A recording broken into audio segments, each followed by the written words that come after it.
Welcome back to another episode of All Wizards Talk. I'm one of your co-hosts, Bryson Akins, and it's just me today. I wanted to say join alongside, as always, by, whether that be Josh or Henry, or maybe even both of them, but Henry's at work right now. Josh is covering the Mystics game right now since he also writes about them. And so it's just me, just getting me for this one, for this kind of breaking news situation going on where the Wizards just acquired another backup guard, which we have talked about it all summer. If you have been following the Wizards, if you've been following the podcast, you'll know this has been a common topic of, are the Wizards going to, get a backup guard? What's going on here? What are they going to do? Okay. They got their backup guard.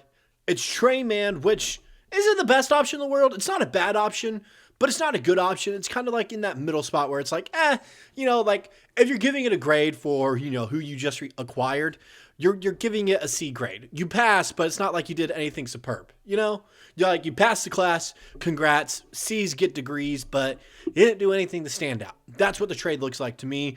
The details of the trade, it was part of the Peyton Watson deal. It was a 5-team deal that included Cleveland. I think, I can't remember all the teams involved. Max Strus to, I can't tell if it was the Clippers or Lakers that got Strus, but it was a 5-team deal. Okay. And the Wizards were were involved in this to help free up some cap space for the Cavaliers, who got Peyton Watson the deal, who then signed I think it was a 4-year, $88 million deal, if I'm not mistaken, if I remember off the top of my head. I believe that's what it was. Yeah, 4 years, $88 million deal. He has that player option as well. But we're not here to talk about Peyton Watson. We're here to talk about who and what the Wizards got in return. Okay, the Cavs sent Tre Mann and their 2027 second rounder from the Clippers and cash to the Wizards for Cam Whitmore. So the Cavs ended up getting Cam Whitmore. And part of this deal, the Wizards sent Julian Reese to the Denver Nuggets, who will then waive Julian Reese off his two-way deal. So not only do the Wizards still have an open roster spot, they now have an open two-way spot available to sign someone else. Reese was on a two-way deal. He signed it as part of, end of the year last season as well. So now they freed up a two-way spot. And just being honest about my thoughts on Julian Reese, I thought, is he a local guy? Yeah, that's great that they signed him to a two-way deal last year, had him play a few games at the end of the season. Cool, let the hometown kid get some shine. Nothing wrong with that whatsoever. However, there were much better players this summer that, they could have gotten on a two-way deal instead of Julian Reese. And he was outplayed by everyone in Summer League, so this felt like a move that was coming. Felt like a move that was destined for him. Just being honest about it, he was very lackluster in Summer League. All of us, all of us at the podcast, we were not impressed with what we saw from him. He was supposed to be one of the better players on that roster. And in all honesty, he was probably the worst player on the roster in Summer League, which is saying a lot. So, best of luck to him wherever he ends up going. But this felt like it was a move that was coming, for a few days now, miles away, where it's like it kind of makes sense to move off Julian Reese. And potentially what I think is going to happen and what seems most likely is Reese Beekman going to be signing to that two-way spot. That seems like the most likely situation. Reese Beekman signs to the two-way spot. Boom, you have him on the roster. I was really impressed with what I saw from him in Summer League, him or Trimble, but Trimble went back to college since he still had some eligibility there. So they didn't get Trimble, although I really wish that they would have done this move with Reese earlier so they could have kept Trimble, as I would have preferred Trimble over Beekman for the two-way spot, but Beekman is still a very, very good player to pick up there. So, yeah, there's that. And then Tre Mann for Cam Whitmore, essentially. Like I said, Tre Mann, he is a great offensive player. Very streaky. If he's not on, it's a hard watch, but if he's on, oh, man, it's really hard to stop him, all right? It is extremely hard to stop Tre Mann when he is feeling himself and he is on fire, all right, especially from distance. However, there are a lot of times he is not on fire, that he's missing a lot of shots, that he's just taking a lot of shots to put him up because he has that sort of confidence. Think, someone with the shooting confidence of Tristan Vukcevic as a guard. That's basically what Tre Mann is as an offensive player. He has the confidence, and he's had the games and moments to, back that up, but he's very inconsistent, very streaky. He's a smaller guard as well, so you can't really play him late in a game because he's going to get hunted on defense a lot.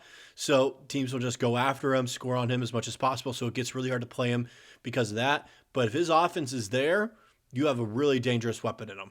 You do. It's just a matter of making sure he is consistent. Okay. And the Wizards, and this is came from Shams as well. At the end of his report, he said that Mann fills a positional need as the Wizards have searched for an additional guard in recent weeks. So that gets me thinking of like, who else were the Wizards sort of looking at? That's something that gets me, kind of thinking that Shams said is like, if they've been looking for an additional guard, who have they been looking at? Who have they been trying to get? Did they try to get Aaron Holiday before he went over to Europe? Were they trying to get Gabe Vincent? Or maybe it was just, like talking about Russell Westbrook before he retired. Maybe there's that. I don't know. It's really, really hard to kind of like decipher what he means by that. Talk on Cam Whitmore just real quick. Feel like I feel really bad for Whitmore. I do. He had a rough start to the season, learning, the Wizards system a little bit. Him and Keith butted head a few times, but it was more so Keith believing in him. And then, the 5 games before he got injured, I really liked what I was seeing from Whitmore. I did. I thought Whitmore was really, shining a little bit in those 5 games before his injury. It's like, okay, there might be something going on here with Whitmore where he's a viable role player off the bench. There might be something.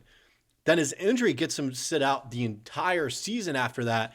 And that is what really ruined his chances of being a role player for the Wizards off the bench for the next few seasons. That one injury. If that injury doesn't happen and he continues to play, Whitmore's probably still in a Wizards jersey. They might send out someone else or no one at all to get Trey Mann, since they would have had the cap space to take on his contract and not go into luxury tax, and that fills up the last roster spot.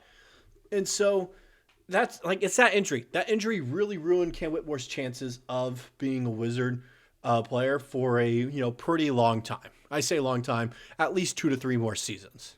So I feel really bad about him for that. Hope he has a lot of success in Cleveland. Hope he makes a name for himself, because I do think he has the goods if he can just stay healthy. And he has relatively been healthy for his career. It was just that blood clot really ruined his chances with the Wizards. It really did. And so, best of luck to him for the rest of his NBA career. I will be rooting for him no matter what. But Trey Mann, like I said, backup guard, it's what they needed. It is what they needed. So they at least got that. Other than that, I'm not necessarily impressed by it. Like I said, like it's one of those things, like I mentioned, if I'm giving a grade for it, give you a C, like you passed, but you didn't do anything to stand out for me. Like, cool. Like, congrats, you passed the class, but you didn't really put a lot of effort into it. I also will say there's some other things to talk about with this. Like I said, there's still an open roster spot. DeMar DeRozan is still out there, for potential contract. I don't think that's as likely now, as they don't have as much, cap space to stand under the luxury tax, but they still have the full MLE. They still have the full mid-level exception. And I know some people are going to be mad at me for even bringing that up. Be like, the Wizards aren't going to be using the full mid-level exception. Why would you even consider that? You never know what a team's going to do, especially when they're ready to start being good and start competing again in the Eastern Conference. You truly never know. So maybe the Wizards do use the full MLE to offer DeMar DeRozan a 1-year deal to come to the Wizards, and this is his final year in the league. Who knows, okay? The trade also makes it where, it's more likely for Denver to get DeMar now. Now, are they still in the second apron? Yes. Can they only offer him a vet minimum? Yeah. Even if they sign him, do they still have to fill up another roster spot? Yes. So I still find it extremely difficult for Denver to get DeMar when you have teams like Miami, for example, that are going to have a better team, I think, and better season than the Denver Nuggets that are interested in DeMar DeRozan. When you have the Wizards that can just naturally offer more money than the Denver Nuggets as well. So I still don't see it where like Denver's the front runner for DeMar. It's definitely more of a possibility now. But overall for Denver's side, it just didn't make a whole lot of sense to me. I feel like if you're trading anyone this offseason, you're not trading Peyton Watson, who was arguably their, fourth or third best player last season. you're probably trying to trade Christian Brown, who has been very lackluster with his contract extension, $25 million a year. There are teams rebuilding and starting a tank that would take on that salary. So you then keep Peyton Watson and can then still shed a little bit of salary to go out and sign someone else. So for me, that didn't really make a lot of sense on Denver's side. Cleveland's side, it makes a whole lot of sense. They're going to get back James Harden as well. That team is looking really good in Cleveland. They might be, they might be right back at it as the 4th seed because of how many teams got better in the East. But that team is looking very, very good. This Eastern Conference is very top heavy. The top 5 or 6 teams are all going to be spectacular going into the season. And the Wizards now have to find a way for themselves to kind of, compete in that mix to, in the play-in spot. Because one of these teams is going to be a play-in team. One of Philly, New York, Boston, Atlanta, Miami, and, Cleveland, and who else am I forgetting? The Pistons. One of those teams is a play-in team, which is crazy to think about. One of those teams will be in the play-in, and the Wizards might have to play them first game or, second game of the play-in if that's the case. Absolutely wild to think about that. All teams, if you put them in the Western Conference, they're a top 4 seed over there if you put them over there. They might be, like the Sixers and Knicks, for example, they might be battling for the 2nd or 1st seed in the Western Conference. Like that's how good the East is now, and the Wizards now all of a sudden have to find a way for themselves to put themselves in that mix. Trey Mann isn't necessarily that move. They have a good team already. If you can get 65 healthy games, Anthony Davis, which is really hard to do now, but him being award eligible in a contract year, you're getting an MVP level of play from Anthony Davis. Trae Young, who's going to give you 20 and 12 a night, which is going to be fantastic. Alex Sarr, who's one of the most promising young big men in the league, already one of the best defensive centers in the league as well. Keyshawn George, probably the most overqualified 5th starter in the league as well. AJ DeBonsa, a future face of the league, who had some potential to win multiple MVPs throughout his career, and a deep bench with Bilal Coulibaly, Will Riley, Trey Johnson, Justin Champagnie, DeAndre Ayton, Bub Carrington, Chris Middleton. Like, the team is good. It's just, it's almost like you would need just one more thing to potentially separate yourselves from the middle of the pack onto everything else. And is this me saying the Wizards, aren't done? It's not me saying that whatsoever.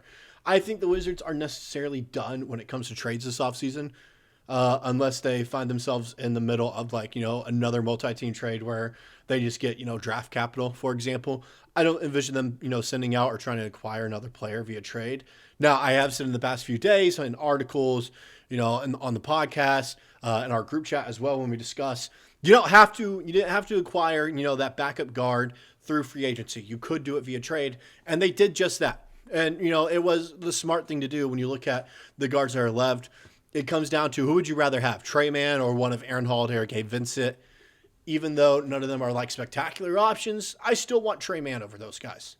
I still do. I take Trey Mann 9 out of 10 times in that situation, unless you're getting Miami Heat Gabe Vincent, for example. So just one of those things. It's not necessarily a nothing burger deal. It should also be noted that Trey Mann was a Will Dawkins draft pick when he was in OKC. So maybe that played a little bit of bias into Will going after Trey Mann in this trade. We'll see. But it's, like I said, it's really interesting just looking at it. I'm just trying to look at more details for this for you guys, just my full thoughts on it. It's just, like I said, feel bad for Whitmore. I was really having hope for him. I thought those, 5 games before he got injured, he was starting to look really good, put it together. I was like, man, this is nice to see. Really hoping he pans out because the offensive talent is there. It was just the effort on defense. He was athletic enough to be a good defender. It's just, that needed some improvement and finally was getting improved. And then he gets an injury. It's just really bad luck for him all around. Just really bad luck. Julian Reese, as much as he was a fan favorite, by everyone because he's a local guy, truth be told, this is a move that doesn't really hurt you and honestly probably helps you by then signing someone who I think is a better player in Reese Beekman to that two-way spot. Now, that's not confirmed it's going to be Reese Beekman. It could be someone else that we haven't even, thought about or discussed. But it's most likely going to be Beekman. Just looking at everything that's happened, he's already played the Wizard system in Summer League. And I've seen people online talk about how they really like what he does, on the court. So I think it's going to be Beekman to that two-way spot. And then just discussing this last roster spot, because even though this trade happened, they still have an open roster spot. I'm thinking it's going to be Gill. I'm thinking they're going to bring back Anthony Gill at this point, especially if they don't get DeRozan. And I just don't think they're going to now. I think, yesterday, if you asked me if they're going to get DeRozan, I would have said I think they're the front runner. It's them or Miami. Now, I think it's definitely going to be Miami with Denver in that mix a little bit, although I just think for DeRozan's sake, it would be better for him to go to Miami, because Miami is also trying to get Klay Thompson at the moment. That team finally has a bench. He's still going to get a very good run over there, and he's going to be a playoff team here in the Eastern Conference, make a little run. Whereas with Denver, it's just I don't like what they got going on. The front office has looked horrible over there, and I think at this rate, they're going to be a play-in team in the Western Conference, even if they added DeRozan. Which sucks for Nikola Jokic. That team is just wasting his prime right now. You won it in 2023. Congrats. But after that, that team has just gotten worse and worse. They haven't done anything for him. Nothing whatsoever. And I feel bad for the guy. Get him some help. And so, but it was nice to see the Wizards make a move, get that backup guard, albeit, it being Tre Mann. Not a bad player, but not a great player. All right, just average. Okay, when he's on, he's on. When he's off, it's very hard to watch that. So we'll see if there's any other moves that they're making.